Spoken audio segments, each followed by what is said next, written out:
Welcome to the Call Your Shot podcast, your weekly sports recap podcast where we break down the hottest headlines, dissect the latest injuries, and serve up our own hard-hitting analysis of the past week in sports.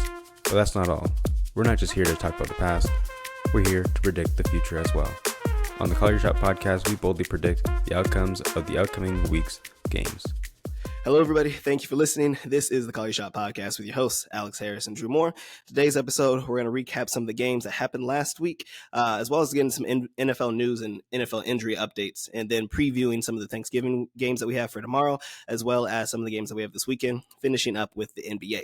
So getting started with some injury news first, we do have Joe Burrow that was confirmed that was it torn ligaments in his wrist?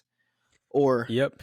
Yeah, it was torn ligaments in his wrist, and I mean, you can really see it too when he wasn't able to grip the ball. Yeah, he's not able to grip the ball at all. I'm guessing it was probably something to do with his flexor tendons, because since he's not able to grip down like that, that's kind of a very common thing for that particular type of injury.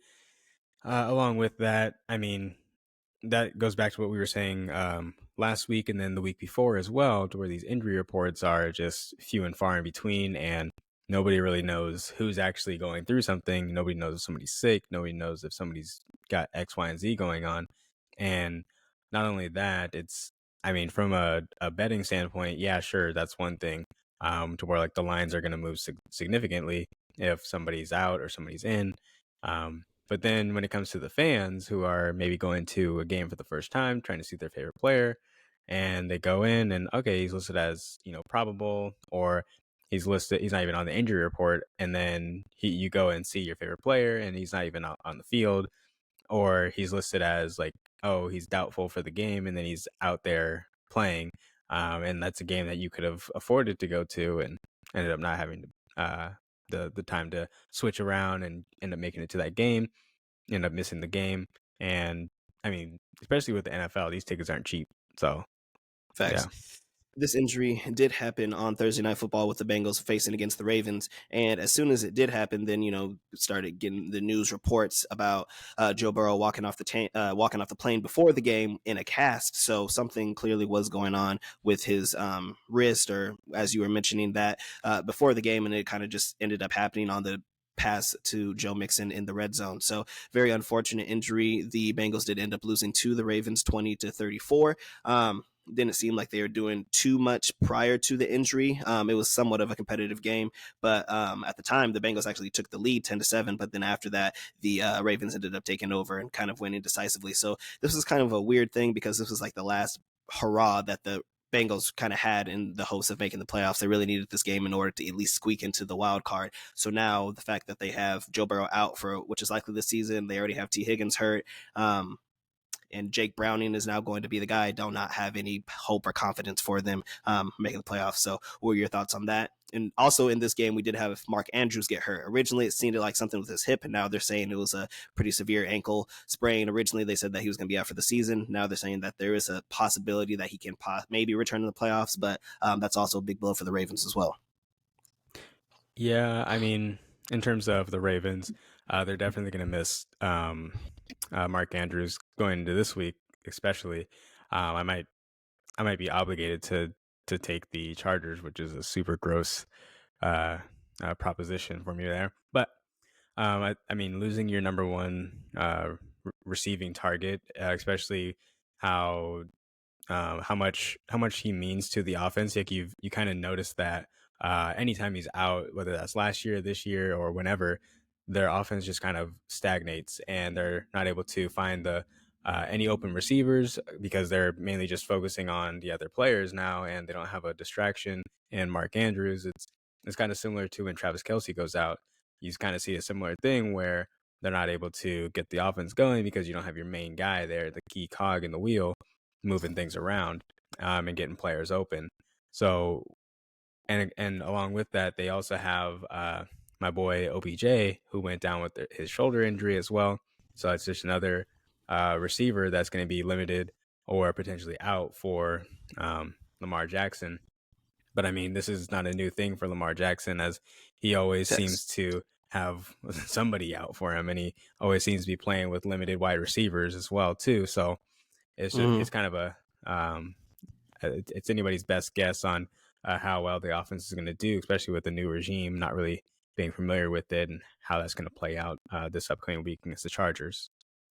Yeah, Mark Andrews has always been kind of the safety blanket for Lamar Jackson, has been the model of consistency that he's had from a tight end perspective. Isaiah Likely, who is the backup tight end, is a very athletic young player, so he has kind of filled in formidably when Mark Andrews has been out. But as you mentioned, Odell, I don't know about formidably. He had a couple games last season. I picked him up in fantasy. You know what I'm saying? When he was playing this week or this year, he was not doing anything at all. That's true. This last game that he kind of filled in, as well as being a backup overall, he has not been all that great. But now he is going to be, the number one tight end. And as you mentioned, Odell Beckham, who's actually been playing very well over the past few games and even had over 100 yards in this game, even though it was limited receptions, is dealing with a shoulder injury and stuff like that. This may be a big moment for Zay Flowers to get even more volume. The rookie that's been playing very well for them this season. But overall, the Ravens have just been able to dominate teams for the most part. This is a bounce back win coming off the loss to the Browns, leading the league in rushing and just being able to lean on their defense as well. So it's being a great offense, great defense, and they have a great rushing attack. So I think they're a very dangerous team within the AFC and probably would be, after the Chiefs loss, the best team in the AFC right now, I'd have to say. Yeah. And then when it comes to our boy Jake Browning from the University of Washington. You did? Yep. So, I mean, he was great at UW, obviously. But when it comes to the NFL, like the reason he was undrafted, and, he has a career 57% completion percentage. So, got a touchdown in the game. Jamar Chase, a little garbage time. Okay. All right. Well, so do with that what you will. Jake Browning I don't think that this is going to end very well for the Bengals. And I mean, you can kind of see the defeat on the players' faces on the Bengals as soon as Joe Burrow went down. Jamar Chase was pissed off. Joe Mixon's mad. Like it just kind of sank the whole season, and the players know what's going on too. Like, unlike where it's like the Jets or the Browns, where their defense can kind of carry them, and okay, our offense sucks, but at least our defense is rock solid, and like they're keeping us in the game, giving us a chance to win. Jake Browning, I'm sorry, but you are not the answer, my good sir. So. Yeah, so now it kind of just seems that the Bengals are going to finish mediocre, probably have somewhat close to a 500 record, maybe a game above, a game below. I'm not exactly sure. They play the Steelers this upcoming week, so even without Joe Burrow, they're probably going to have pretty similar offenses at this point, the way the Steelers are looking. But the thing about the Steelers is they have a great defense that they've been leaning on all season and know how to scrap out these nasty, ugly wins. So that's the game that they kind of want to play into, not the Bengals. So we're going to have to see when it comes to that. Some additional injury news that we do have. We have Geno Smith, who did get hurt.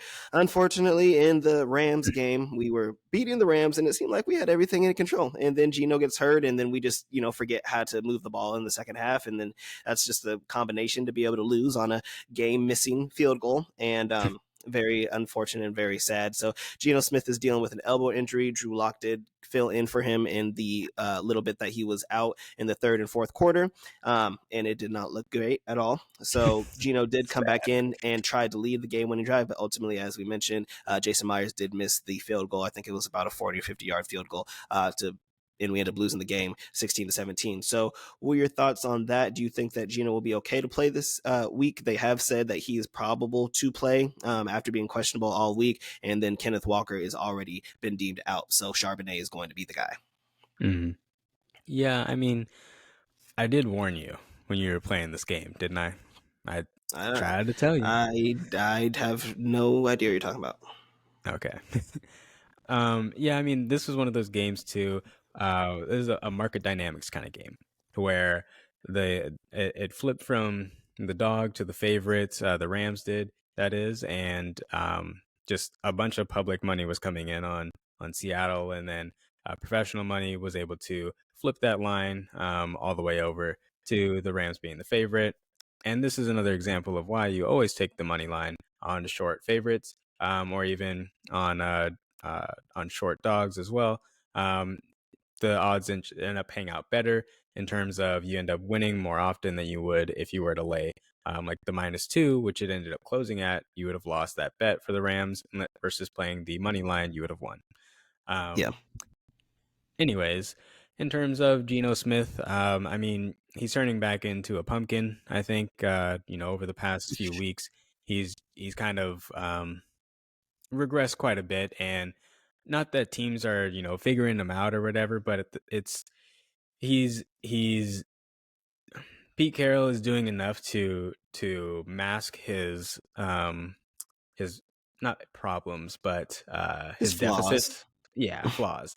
And now that we're getting deeper in the season, not that teams are like figuring him out or anything, but the luck factor is kind of running out on Geno, and he's getting up there. Like we talked about before, his turnover worthy plays is up there as well too, and this is kind of one of those things that typically always regress back to the mean, and we're seeing that now with your boy Geno. So not that again, he's no Kenny Pickett, but he's also Zach Wilson. Exactly, he's not like Patrick Mahomes, which I mean right now it might not even sound that great either, but yeah. It's definitely been very mediocre. It was playing solidly for us, as we mentioned. The Rams game did get up to a double-digit lead, and then we kind of just ran into a wall, as we are used to, and the Rams were able to walk us down. And then once Geno kind of went out, we weren't able to really get any momentum. As we've mentioned in the past, the Seahawks have a gauntlet coming up. 49ers tomorrow, Thanksgiving game. Scary. Cowboys the week after that, scary. 49ers again the week after that, scary. Eagles after that, scary. So it's not looking too great for the Seahawks that are now sitting at 6-4. But there's always hope. You still going to be playing the? Are you done playing the Seahawks? Hey, they're 2. Well, actually, no, I'm 2-2 because I won the first 2 and then we lost the last 2. So for the next foreseeable future, I'm probably we play the Titans in week 15. That looks like a nice game to possibly get in on in about 5 weeks. But yeah, I digress. Mm-hmm. Any other injury news that you wanted to get into? We additionally did have Aaron Jones, who had an MCL injury, so he is then listed as out. A.J. Dillon's going to be the guy, even though he's already kind of dealing with his own injury. Kyron Williams is supposed to be back this week, and Cooper Kupp is questionable as he suffered an ankle injury in the Seahawks game as well. So, yep. I mean, well, see, you had seeing as how you asked me if I had any other injury news that I wanted to get into, then you proceeded to state all the others. I think that'll do it. That'll do it right there. Yeah, I mean, one of the things that I'll touch on later on in the show is all those Packer injuries from basically their whole team is on IR at this point, or it just at least on the injury report, and especially on their defensive end too. You got Campbell, you have Ford, you have Jair Alexander. I mean, those are like your 3 major, 3 different levels and 3 major players that you have that you're going to be missing in this game, or at least they're questionable but likely to miss. And I mean, I just don't see how this is going to end well at all for the Packers. So, but I digress. Yeah, I mean those are the major injuries that happened over the past week and stuff. But in terms of recapping games, I do have a couple that I would like to touch on, if that's all right with you, sir. Let's hear them. Alrighty. So first and foremost, our amazing total that we had in the Cleveland Browns and the Steelers game, the rock fight 1950s football. Yep, exactly. So it ended just about how everybody else thought it would end, with basically the Steelers getting one super long play, but this time not having it end up working out in their favor because they didn't get 2 defensive touchdowns like they did last time, because that's the only way that their offense seems to be able to score. And thankfully for them, they are now getting rid of Matt Canada, because thank God. But DTR did just enough to not be a nuisance to the team, but he also had a 54.9% passer rating. So, or I guess not percent, but passer rating in general, nevertheless. Ended up with 165 yards, and which is basically 3.8, bro. For what? He had 43 passing attempts, 165 yards. Yeah. 3.8 yards per attempt. So, I mean, and Kenny Pickett had 3.8 yards per attempt, but only had 28 passing attempts as well. So, I mean, interesting thing too. Found this stat. This is per Pro Football Focus. Kenny Pickett now has the lowest TD ratio in the NFL. Oh, my bad. Hold on. Let me run that back. Kenny Pickett now has the lowest TD rate in NFL history of 315 quarterbacks that have attempted at least 500 passes. And he is the only player to be under 2%. So, and his team has a winning record in his time in the NFL. That is somehow, some way, an anomaly. That is crazy.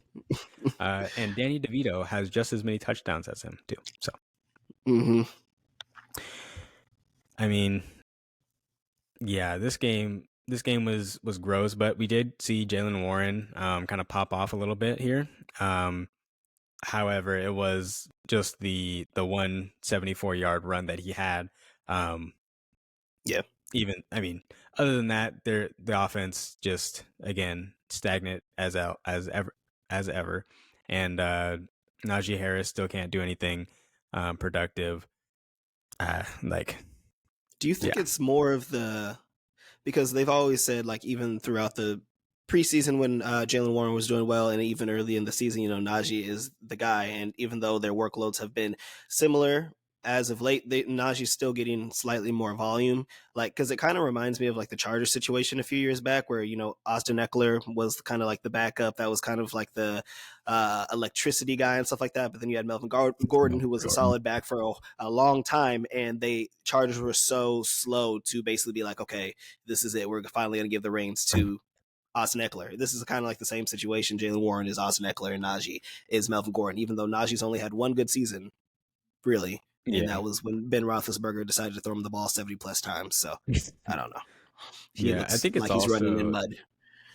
Yeah, I think it's also like a draft capital thing too. Like you take Najee with a higher draft pick and stuff, and you have Jaylen Warren coming in, who, I mean, basically was off the streets, and and Najee's a guy that they've had in the system, and he's not a bad running back. Like, he's played well, but it's just been the concept that they've had with Matt Canada that they haven't been able to get any productive kind of runs for him, because whenever they're running outside the tackles, they're only doing that with Jaylen Warren. Whereas whenever they run with Najee Harris, we have this big 6'1" guy. Let's just up the middle. No outside runs, no kind of different concepts, no tosses, barely any screen passes.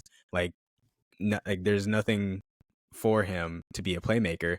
So you get these two divides, and it makes Najee look a lot worse than what he actually is. But in terms of the types of plays that he's getting, I mean, he's not doing great, but at the same time, he's not being set up for success, and that's Matt Canada's fault. Now, when they're switching over to, I believe it's their wide receiver coach or something like that, I think so. No, quarterback coach. I don't know. Basically somebody is a wide receiver. Basically, it's somebody who's never called plays before. So, right. I mean, all our Raiders. Yeah. So, like, will it get better? Maybe. Hopefully, this guy's played like Madden at some point in his life, and he has like some concept. It can't get much worse. I mean, remember Jeff Saturday? Maybe he won his first game, bro. I guess everybody thought he was the chosen one, and then went 0-4 and got fired. Yep. So exactly. So fair enough. Yeah. Yeah, I don't know. I think that while Najee hasn't, been playing good at all, he has been better than what they portrayed him as because of the play calls that he's been in and the schemes that he's been running. So Fair enough. The Steelers still are 6-4, and the Browns go to 7-3 as they are now 2-0 over the past AFC South or North games. So one of the games that I want to get into, obviously, is the most recent one. We've already touched on the Bengals and Ravens and the Seahawks. Rams game was the Eagles Chiefs games for Monday Night Football. Ended up being a very weird game, a Super Bowl rematch. The Eagles did not look great in the first half. They had about 73 yards of total offense in the first half, and most of that was, or 78 yards, and most of that came on the touchdown drive that they did have. Jalen Hurts threw a pick. They kind of looked very stagnant. The Chiefs defense looked elite, and the Chiefs looked like they were taking full control as they were up by 10 points going into halftime. And then that is basically where the tables started to turn a little bit. The Eagles scored coming out of halftime, and then the Chiefs looked bound to score as well. And then Travis Kelce ended up basically getting stripped. The ball got punched out in the red zone, I believe. And basically that's where the tides began to turn. It kind of goes to show, like, the Chiefs have been a very good team. Obviously, both of us had them in our top 5. But they obviously just don't look that great on offense. And I didn't even know this, but like they are the worst second half scoring team in the NFL. And it went to show. They had opportunities to seal this game. They could have been up by 2+ touchdowns if Travis Kelce, if they would have capitalized on that touchdown drive. Patrick Mahomes also threw a pick, and MVS dropped a wide open touchdown pass opportunity for them. And then when they were trying to go on the game winning drive, Justin Watson dropped basically the pass on like the 4th and 25 that he probably should have caught. So what were your thoughts on this game? Does it really change your mindset when it comes to the Chiefs and Eagles? The Eagles were my number 1 team last week. And like I said, they didn't play that great of competition. Obviously, I think the Cowboys are good, but the Dolphins were the only other team that they had beaten that I would say is a good team. But they just find a way to win these kind of close games. And even though their defense isn't great, when they absolutely need to, they have been able to get stops. Yeah, I mean, I still have confidence in the Chiefs. Am I concerned? Absolutely. Because this is one of those things where it's like, okay, it's the Chiefs, like they'll figure it out. They'll figure out an offense like they always do, right? And then they go into the bye and you're like, okay, well, they're going into the bye, like they'll figure out the offense because they always do. Mm-hmm. And then you come out of the bye and then they're like, they'll fix the offense because they always barely do. 21 against the Dolphins. That's it. 17 against the Eagles. I mean, Now, that being said, they do have a very favorable schedule coming up, as they have the Raiders, the Packers, the Bills, the Patriots, the Raiders, the Bengals, and then the Chargers. So, like, not exactly the gauntlet that the Eagles have to go through, whereas they're going to have to face the Seahawks. The Seahawks, their season's done, washed. Okay. But yeah, no, the Eagles, they got to go through the Bills, 49ers, Cowboys, Seahawks, easy win. The Giants, Cowboys Arizona, and then the Giants again. So, I mean, the back half of the schedule there is a little bit lighter, but I mean, that first little section against the Bills, 49ers, Cowboys, and I mean, I guess the Seahawks is going to be a little bit tougher. So, yeah, I mean, it doesn't help when you have like Mahomes is making the throws, Yeah. It's a lot of drop passes by the receivers. Chiefs have the most drops in the NFL. Yep, exactly. And so, I mean, you can only do so much if you're Mahomes. Now, that being said, he also has had quite a bit of turnover-worthy plays, which is very uncharacteristic of him. From what we've seen in the past, 5 years or so from him.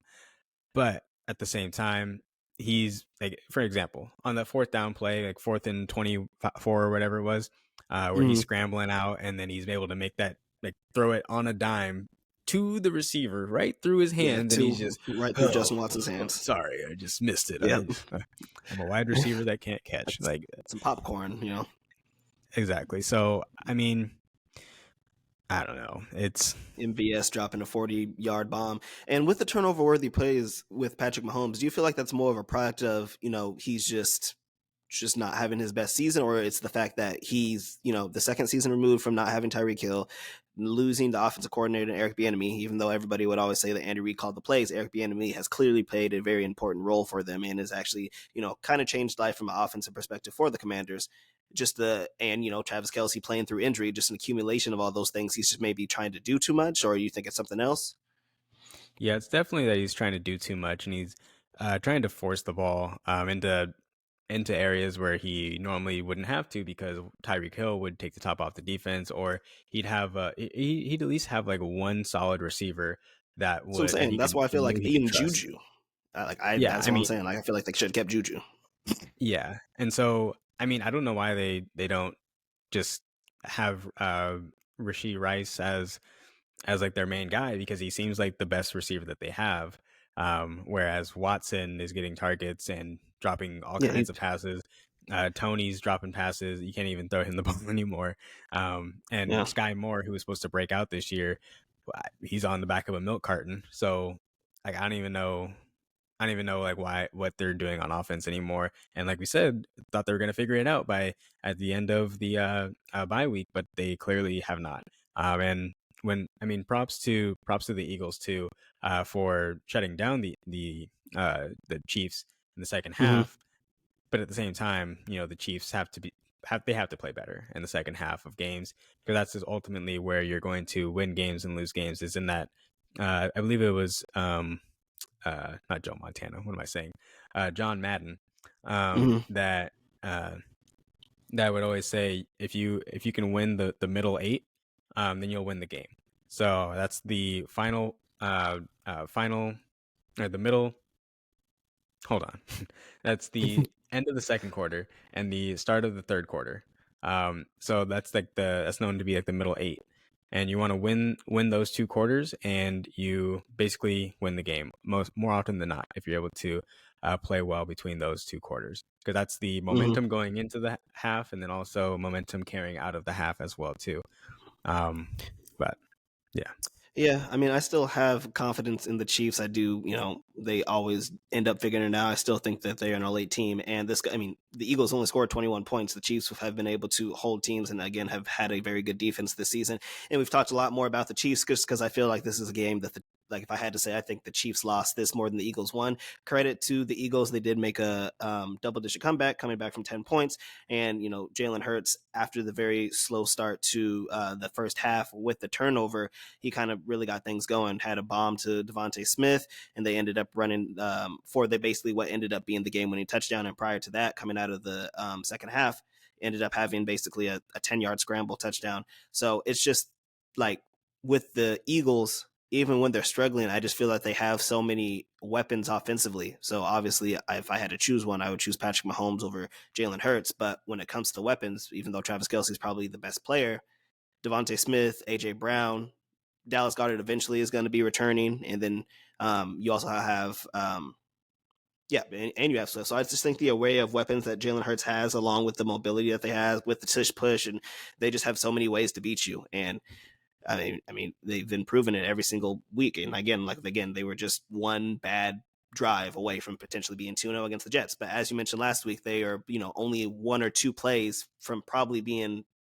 7-3 as well. They could have lost this game. They could have lost to the Eagles. They could have lost to the Commanders, but they end up pulling out most of these wins. So, were there any other games this week that you wanted to get into, or this last week? I mean, just briefly, the this here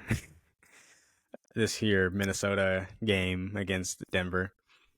Mm-hmm. So, were you happy with the result, Drew? Because I know you hate Josh Dobbs now. I don't hate him. The Pastronaut. Yeah. I haven't heard that before. The Pastronaut. Yeah, that's what NASA called him. I mean, like, it's like what I was saying last week with the with the Pittsburgh Steelers. They can't keep getting away with this, like, because he's playing okay. He's playing okay, and he's playing a lot better than what he was doing while he was in Arizona. When he was in Arizona, he had a PFF grade of 62.1. Or actually, sorry, looking at the wrong one. That was the offense. Ooh. When he was in Arizona, he actually had a PFF grade of 55.3. And now when he's in Minnesota, he has a 71.4 PFF grade. Like, I mean, now this is one of the reasons why I think that uh I can't think of his name. Head coach for Minnesota. Why can't think Oh, of his name? yeah. Now it's kind of going on me. You think? Go ahead with your. I'll look Oh it up man. real quick. Anyways, yep. Anyway, so this is why I think that he should be the coach of the year, or at least in the conversation, if not the front Kevin runner right O'Connell. now. Yep, thank you. Kevin O'Connell should be one of the front runners for coach of the year. If not, then he should ultimately win the coach of the year if they're able to make it to the playoffs, I think, because the turnaround that he's able to have with Josh Dobbs, while he was playing very well in a couple games with Arizona, he's now has a 3-game sample size where I guess maybe 2.5 game sample size where he has played at a high enough level to be uh, able to help the team win these games, or at least stay in the game and not be a detriment to the team and give them a chance to win. Obviously, he's not, Kirk Cousins and lighting up the scoreboard with all of these yards and touchdowns and stuff like that. But I mean, the advantage that he gives you on the ground is second to none. And then also, he's actually been making a lot better decisions than he was previously playing in Arizona as well too. So credit to Kevin O'Connell for scheming up plays for his quarterback, unlike Matt Canada, who basically schemes up plays for his quarterback to have the hardest throws possible. One interesting thing too that I heard about Pittsburgh is that they throw outside the numbers more than any other team in the league, and that is typically the hardest pass to throw because you have a defender on the outside hip of the receiver, and then you also have the sideline there. So you're Right. just Yeah. Two trying to defenders. exactly. So Legit. you're just trying to like make these pinpoint passes with a quarterback that does not have pinpoint pass So you accuracy. want Kenny Pickett to fit in the E- breadbasket? That's not the best thing in the exactly, world. exactly. And so like the schemes that they're running for Josh Dobbs have been very successful for him. And I mean, when they get Justin Jefferson back too, that's just going to elevate his game and make his life a lot easier as well too. So credit where credit's due. He's there. He's Yeah. doing it. Yeah, I think the Vikings have been playing very well. They did end up losing this game 20-21. And as much as we talk about, Kevin O'Connell and the Vikings and the turnaround that they've made, the Broncos very quietly have been making their own turnaround in the AFC to starting 1-5. Now are on a 4-game win streak with wins against the Vikings, with wins against the Chiefs as well. So, you know, kudos to your former boy, Sean Payton, and my former boy, Russell Wilson. They've actually had a major turnaround and things of that nature. For the Broncos, the offense actually looks solid. They actually kind of seem to have a formula and an identity, and the defense has been playing much better as of late as well. Kind of did have some questionable situations in this game. We had a turnover, and then we kind of had like a play. I don't know if it was a fumble or ended up being a turnover. Basically, Joshua Dobbs got like lit up, and the ball ended up going in the air. And people are saying that it should have been a personal foul for unnecessary roughness, but it never got called. So then after the review, they're like, after the game's over and stuff, he did the ref review. They came out, they're like, that probably should have been a penalty. So the Vikings were in firm control of this game, and then that kind of ended up being a major turnaround. I believe it was in the third quarter for them, and the Broncos ended up walking it down. I don't understand. I mean, Russ has been doing it when he was in Seattle for a long time, but making on basically the touchdown winning drive, basically just throwing it up, and Cortland Sutton, who is basically leading wide receivers he's leading in red zone touchdowns and is only behind Tyreek Hill when it comes to touchdowns from a wide receiver. So, I mean, he's been doing it. But, people had high expectations for him last year when Russ came because they thought, oh, he could be the DK Metcalf or whatever the case may be. And then they kind of tempered their expectations this season when Sean Payton came in, but then they kind of raised again. People are like, oh, we're going to put him in the Mike Thomas role and things of that nature. So, I mean, he hasn't necessarily got a lot of volume, but it's been very consistent, and it's basically the only player that Russell Wilson has had like a consistent rapport with. Jerry Jeudy's been up and down with that situation. I don't know if he's ever going to recover from the Steve Smith situation. That was kind of gross.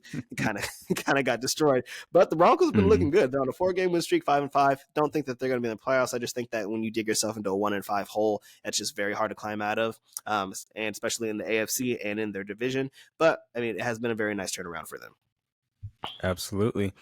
And I mean, this is one of those things too where Well, for one, I really do hope that they stop winning games because of that bet that I have on on the under.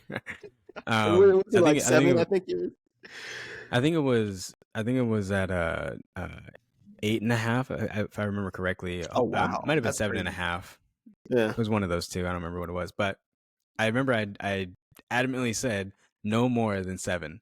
And now they're creeping. And they So have they some need winnable to games slow. coming up. Yeah, exactly. That's the problem.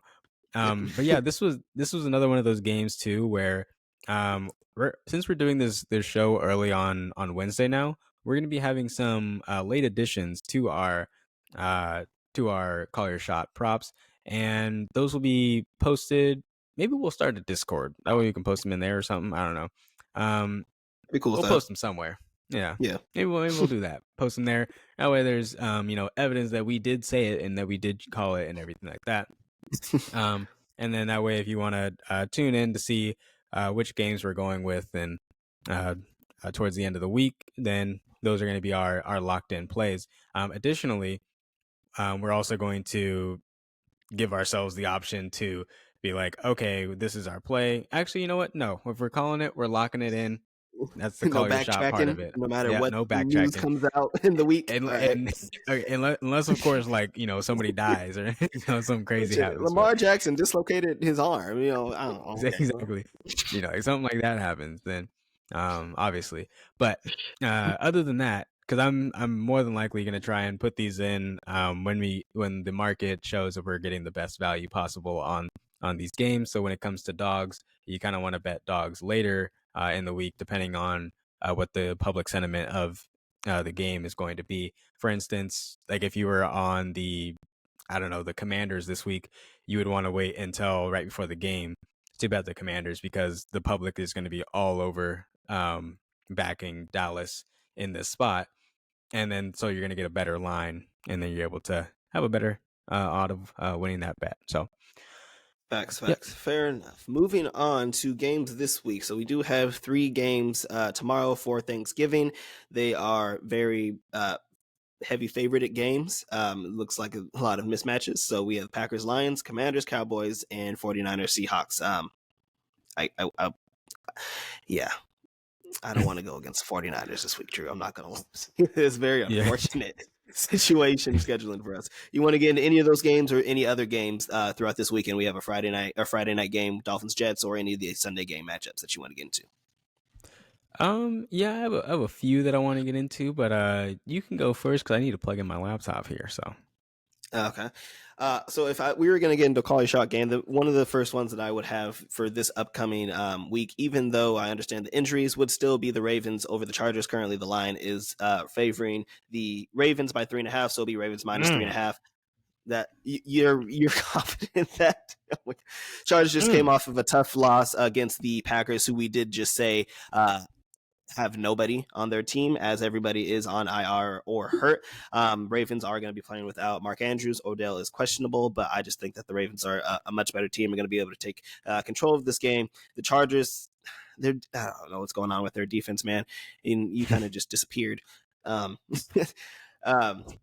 I would just have confidence in the Ravens, confidence in Lamar Jackson, their rushing attack, which has been number 1 in the league, and to take control of the game from a time management, time clock perspective. So I don't necessarily know if they're going to blow out the Chargers, but I do feel that they're going to be able to get to a solid lead, at least a touchdown, and be able to hold it just with their ability for time management, rushing attack, things of that nature, going on a long drive. So that would be my pick. That's an interesting pick, Mr. Harris. You're a fan of Justin Herbert now? Or were you favoring the Chargers?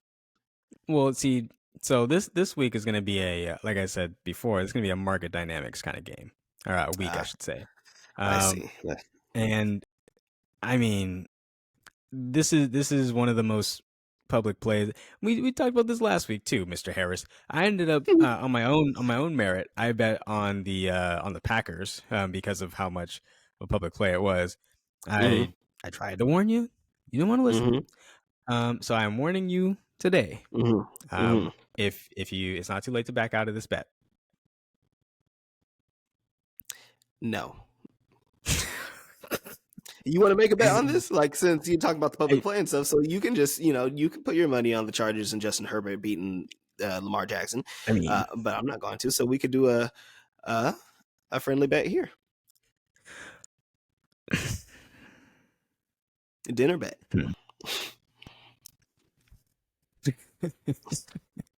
See, okay, so this is my thing. This is my thing here. So 77% of the bets are on the Ravens right now. Mm-hmm. And the line's not moving at all, which tells me that the bet split right now is 23% of the bets on the Chargers, 43% of the handle is on the Chargers, which is a nice bet split that you have there, causing the line not to move at all. Which I have a line freeze, which is basically sharp money coming in on the Chargers, saying that this line is either good or it should be lower, outweighing the public bets. Give me the Chargers. Give you the 3.5. Okay. Give me 3.5. There we go. Dinner bet. Fair enough. Yep. What is your first call your shot game? So again, sticking true to the market dynamics. Actually, well, we're gonna do a little 1-2 skip to my Lou action here. So since I don't want to lay the 8 points with the Lions here, what I'm gonna do instead is do a teaser, which basically money line. Yeah, basically. So a teaser is basically a way to take off 6 points on whatever spread or add 6 points to whatever spread that you want. And you have to typically pick 2 teams. You can pick up to 7 teams or whatever. Typically, the most common one is a 2-team teaser. You want to do tease up teams or tease down teams 7.5, or you want to tease up teams at 2.5. And that's basically that way you get through those key numbers of 7 and 3 as well. So we are going to take the 49ers, tease them down 6 points down to -1, and then pair that with the Lions from 8 down to -2. Hopefully we can have that line be at get down to 1.5 because I hate pushing anything. Pause. So you take 2 teams that are heavy favorited and parlay them together to bring down the spread to near money line. Yep, exactly. And then that typically has been brought down to about -120. It used to be -110, and it was a lot more profitable. But now it's at. I don't give a damn. We're winning this game. Seahawks winning this game. Okay. Okay. You want a dinner bet on that? No. Okay. Exactly.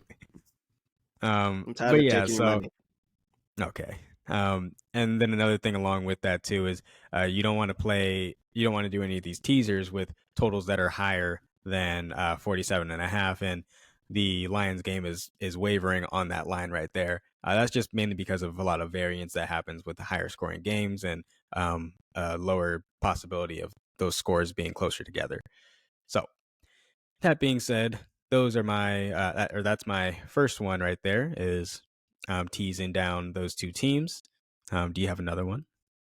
No, the Lions was going to be my second pick. I was going to do an alternative money line too. I wasn't going to do a parlay. I was just going to do 4.5 or 5 for alternative money line. I genuinely think that they can blow out the Packers, but when we get those heavy spreads, no. You said what? I said lay it. Lay the points. 8. No. I mean that. Once we sit nearing double digits, like we talked about it, with I think it was the Cowboys versus was it the Panthers at the time or something like that. I understand that, but it kind of just feels rude when you start nearing these double digits. And nah. Alex, the Lions under Dan Campbell are 11-3 ATS in divisional games. Oh yeah, they're my team. That's why Dan Campbell was my coach of the year preseason pick. I think that they have been playing great, and now they basically have their full array of weapons with Montgomery and Gibbs, along with Amon-Ra, and I might have some player props into that later. But you already have it, with the parlay and stuff like that, so I don't need to do that full 8. I'm just going to do that alternative money line 4.5, 5. Yeah. So go ahead and say your second one. Side note. Backing the public has been profitable on Thanksgiving. in terms of favorites. So there you go. If you want to do that, Alex, the Lions. I mean, I am choosing the Lions. No, I'm saying lay the points. No, you lay the points. You know what? God damn it, I will. I'm laying the points. There you go. There you go. All right. God damn it. Hey, man. Seahawks winning. That's all I know is Seahawks winning. So that's all I care about. Stop it. Yeah. You don't want nothing on that Commander Cowboys game? That's gross. Usually. The only way I could lean in this game is towards the Commanders, and I want nothing to do with the Commanders. So, if I were to choose one, I would take the Commanders with the points, just because their offense actually is formidable. Sam Howell sometimes wakes up and think he is him. So, like, it's oh my god. Also, how did they let Danny DeVito torch them like that? Bro, that was making me mad. Like, I had no horse in the race, but I was just like, I think I had. Oh no, it was because I had the Commanders' defense against the Giants, something like that in fantasy. I was like, bro, what is happening? Like, I don't understand. Like, Danny DeVito out here now with more touchdown passes, as you mentioned, than Kenny Pickett and Zach Wilson. So there you go. Who is now benched? We didn't get into that, but the last game that the Cowboys played against the Commanders won 26-6. Yep. I'm just saying. That's because the Cowboys are kind of like the Bills. Yeah. But also in 2001, there was a little bit of a history of a 56-14 game. So do with that what you will. And also, I believe the Commanders beat the Eagles last year too, or something like that, or close. I mean, they play them tough in a division game. So yeah, if I remember correctly, the Cowboys are like 1-11 on Thanksgiving games, ATS. So, am I convincing you yet? No.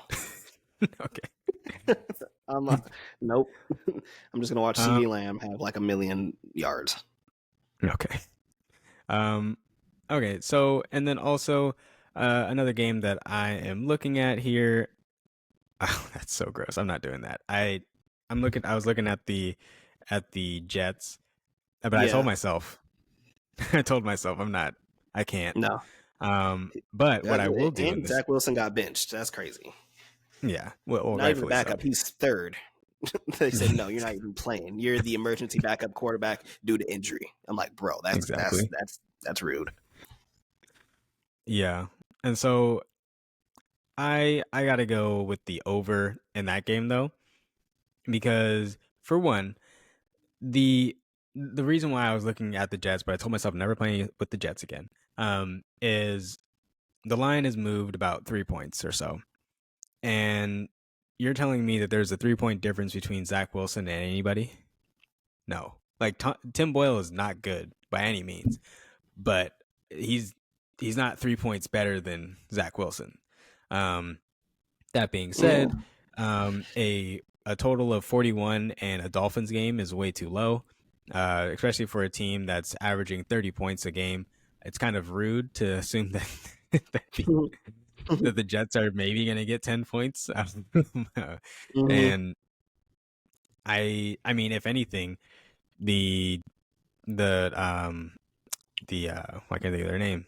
The Dolphins, are going to get more points than what they've been averaging here, because there's no way the Jets run man defense just about as much as the next team, and the one thing that you cannot do against a super speedy team is man defense, because you're just basically in a track meet the whole game.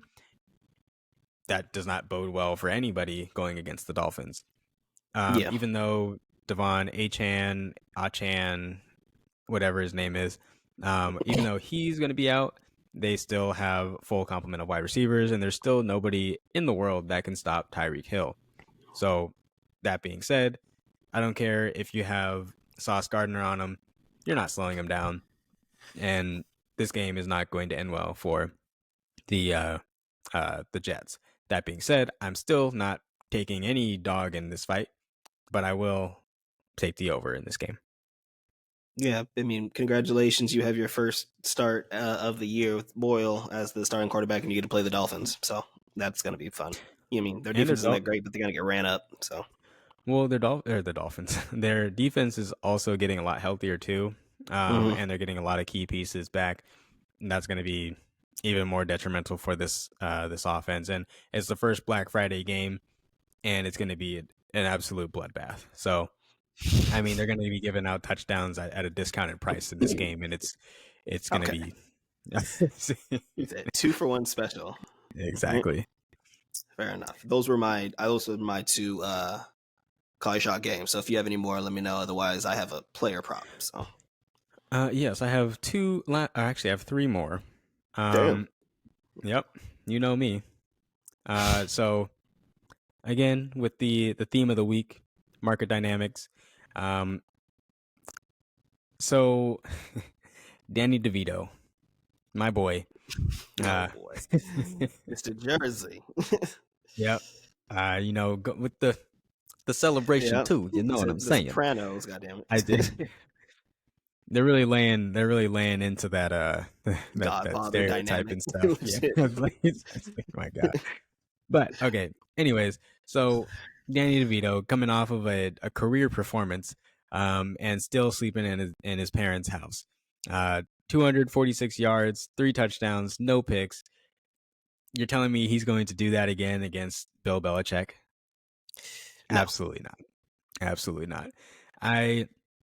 Now, that being said, it is disgusting to want to back this Patriots team in any way, shape, or form. They're going to be hybrid at quarterback, too. They're saying Mac Jones and probably not going to start, and there's going to be a whole bunch of – they said everybody could play, all the quarterbacks. Exactly. If you can throw, you're playing. Yep.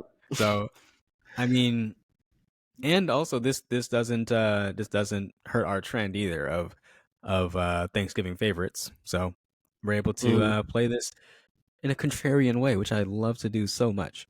As I was saying before, one of the biggest things for this game is going to be the increasing health of the New England Patriots. So Matthew Judon could potentially return in this game. They also could get Jones back as well. And maybe also their linebacker Bentley. And these are some key pieces at 3 different levels that they've been missing for like 4 or 5 weeks or so. Especially Matthew Judon, who's probably one of the biggest pieces that they were relying on to at least slow down defenses and give their offense a chance, because their offense wasn't able to do anything. Oh yeah. Wait, what is this sack celebration? He gets a sack and he's like, I don't know what he's doing, just wiping his nose, but it looks cool. That's gross. But yeah, so there's that as well. And then also, I mean, I tried to warn you about this, about the public plays and stuff too, but this is another one that just is ridiculous. Like, you're telling me 74% of the bets are on the Giants. 74% of the bets are on Danny DeVito and the Giants against Bill Belichick, who's historically been known to abolish these rookie quarterbacks and leave no trace of any evidence that that quarterback even existed. I mean, he can defensive scheme all he wants to. They can't score either. Dude, I don't care. He'll find a way. I know all these Bill Belichick stats and trends or whatever are outdated, but that is one that I cannot ignore, especially when you're getting this public dog, and there's not very often you can get a favorite as a contrarian play. So baiting the trendy dog it's like an auto bet for me, and I got to do it. But I'm not laying the 3.5. I'm just taking the money line. You just all this confidence. No. Bill Belichick. He takes away what you do best, and these rookie quarterbacks, and these statistics and stuff like that. I mean, yeah, they're okay. So first of all, they're only 2-8 ATS, and they're also averaging 14 points a game. That's what I'm saying. They can't score either. So all this confidence and stuff like that. Like I don't know. Well, but I mean, if they're gonna win, it's gonna be on like an interception and they kick a field goal to win, and then they win by 3, and I lose my bet because I laid 3.5. So I am taking the money line on this game, and not looking back. So next one that I have, I mean, the Saints here. Oh man, what could have been?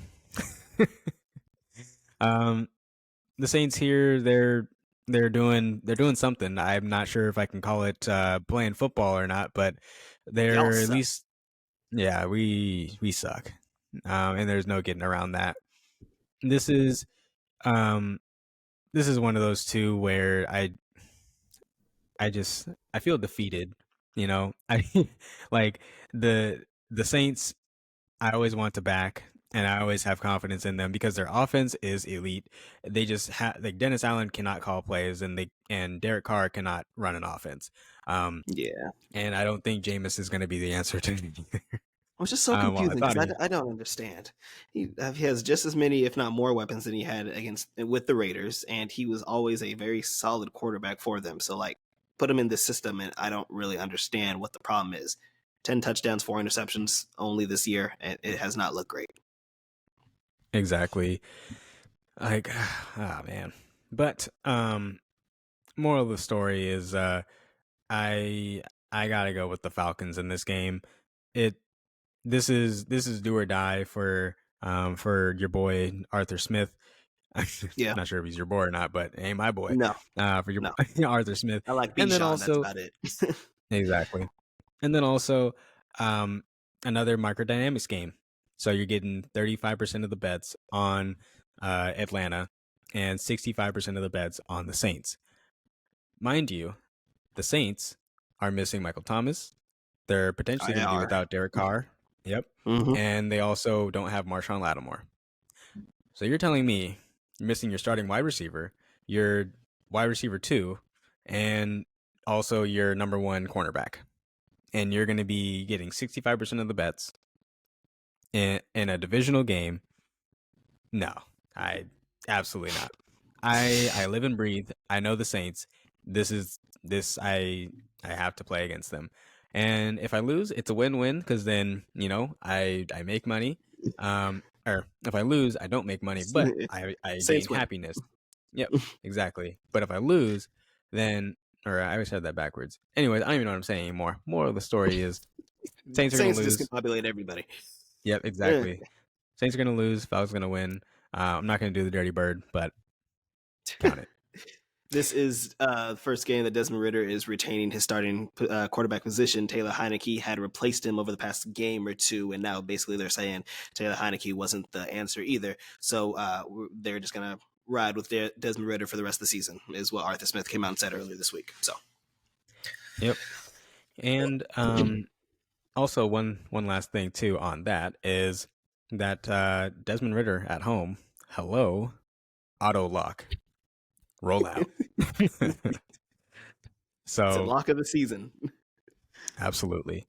And last, but certainly not least, this is another market dynamics game, but not as much as the other ones here. It's more of a value play. That makes absolutely no sense. You're telling me, yeah, sure, Cooper Kupp means a lot to the team and everything like that, but are we forgetting about what happened early on in the season when Cooper Kupp wasn't there, and the Rams offense was looking pretty dominant? and Kyren. Yeah, exactly. So you're getting Kyren Williams back, who I think is going to mean more to the offense than what people think. And I mean, the last game that Kyren Williams played against the was against the Cardinals. He ended up having 20 rushes for 158 yards, 7.9 yards per carry, a touchdown, long of 31. I mean, is that good? It's not bad. So, Kyren Williams is their workhorse running back. I don't want to say that he's an elite running back or a good running back, but he is very important to the team, and getting him back he is okay. He's You talk about Najee Harris being good and stuff like that. Well, I mean, Kyron's produced this season. Okay, fair enough. But yeah, so moral of the story is, Kyron Williams is going to be a guy that is going to be able to elevate their offense in a way where they're not only just passing to run the ball, all these like short dump off passes, and Darrell Henderson cannot do anything, which is why he got released. So, yeah, I think this is going to be a not a new offense, but a return of the offense that we saw in the beginning of the season. Even though Matthew Padford is still padding his stats back there, but I'm hoping for another W out there for him. This is another game too that I made some money because I told you with this game to the trendy pick, and you didn't listen to me, and I should have listened to myself and taken the other side. But that would have had another dinner. No, it's always going to be a homer pick. But yeah, I think that, as you mentioned, I think Kyron is a good running back second season, and I think that he was basically that one of the identities of what they wanted to do. He was getting a lot of volume, so he was usually getting about 25 touches. They basically shipped and released Cam Akers completely after week 2 because they're like, okay, Kyron Williams is going to be the guy. And basically the next 2 games, he got all of the running back touches. Only once he started to kind of get a little banged up and stuff like that is when they incorporated their running backs. And then when he went out, they signed Darrell Henderson off the couch and elevated Royce Freeman from their practice squad, who are not good running backs. So they've been trying to hold down the fort for them. But now that he is back, I don't think that he's going to get the full workload in the first game, but I think he is definitely going to be a positive spark for them. And I mean, Cooper Kupp is an elite receiver and former Triple Crown winner is, great. For some reason, the offense did look better when it was just Puka, Tutu, Kyron, and all that kind of stuff. So that was maybe just because of, everybody getting incorporated and everybody playing together, since the Rams have battled through a lot of injury. But if Cooper Kupp, even if he does not play, I still probably would have confidence in the Rams against the Cardinals, even though they have looked more formidable, with obviously Kyler Murray returning out for injury, winning the first game, and then losing a decently close game against the Texans. So I agree with you there. Unless you had another one, I'm going to get into a player prop that I had. As I mentioned, I was off of the Lions game. Player prop I have is Jahmyr Gibbs, not for his rushing, but for his receiving. The Green Bay Packers have played solidly when it comes to defense, and again, defense against running back when it comes to rushing to a degree. Sometimes they're up and down, but for Jahmyr Gibbs, I'm taking his over when it comes to his receiving yards, which is currently at 25.5.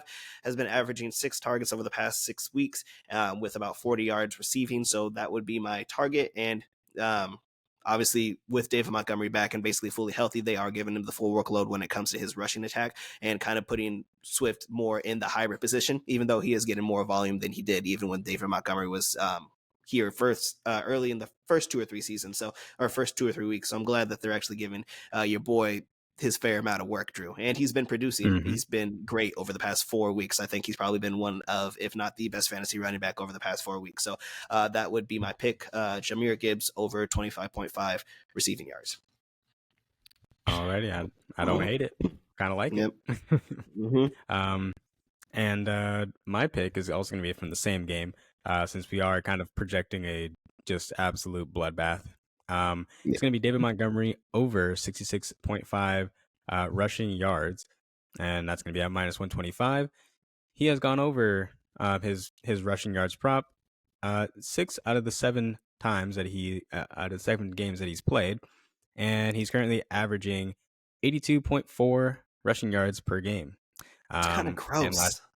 And last time I checked, though, 82.4 is higher than 66.5. Not only that, when his rushing yards prop has been at 66.5, I almost lost my head there. He's gone over that 6 out of the 7 times. So each and every time that he's played the whole game, that one game that he didn't make it over was when he got hurt. So each game that he's played the full amount, he's gone over that prop. I don't see why that would stop anytime soon in this game, especially because, like we talked about before, with basically the 3 major defenders on the Packers are injured. Yep, they're injured right now, and especially with the depleted wide receiver core, linebacking core, I just don't see how this is going to be like. I just don't see how it's going to end well for the Packers in any way, shape, or form. Along with that, the Detroit Lions, because the game is always won in the trenches. Detroit Lions hold a 31% offensive line rushing attack advantage against the Packers this week. So, like, I'm no mathematician, but 31% is higher than just about anything else that the Packers are going to be working with on their defensive end. And also, caveman brain right here. If he's averaging 82 rushing yards a game, 82.4 rushing yards a game, the prop is at 66.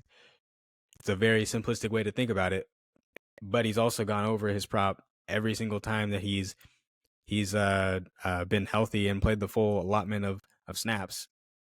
Like, I don't know. Maybe I'm missing something here, but I don't think I am. So, no. Yeah. That was my main one, unless you had another one.